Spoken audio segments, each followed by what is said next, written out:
The woman was meditating when she found bizarre things, eyes closed, but her surroundings are filled with countless palms close to and is tearing her body. The woman immediately feel uncomfortable. She looked down, but found that it was an ant. Not at all what palms, originally no big deal.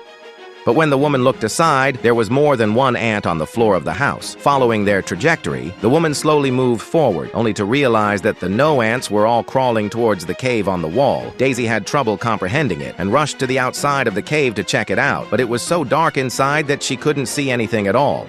Unconsciously, her scalp actually began to become unusually prickly. At this time, Daisy is still blissfully unaware of what is happening, but the next few days, but frequently strange things, not only in the work of the habit of scratching, and even when the night and her boyfriend is ready to sleep, the palms of her hands will also unconsciously begin to scratch the scalp. Gradually, this situation became more and more serious, and even Daisy began to try to scratch her scalp with a sanding board. The whole person seems to go off the deep end, until this day she came to the warehouse to get something. What she encountered finally made her realize the danger was just rummaging through some old objects. But behind her came the sound of strange footsteps. When she came out to take a look at all the lights were instantly turned on, and the previous footsteps actually turned into the sound of a woman crying out in pain. Could it be that someone is in danger in the warehouse? Daisy rushed forward to check the situation, and only after approaching did she realize that the sound was coming from the warehouse on the right. I won't hurt you.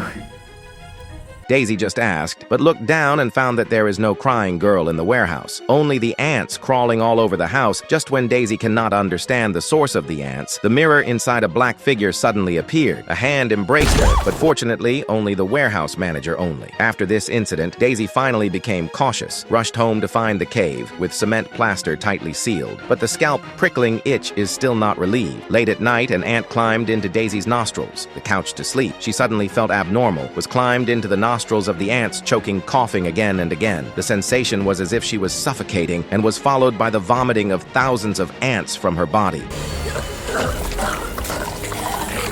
Daisy's limbs seemed to be controlled by the ants.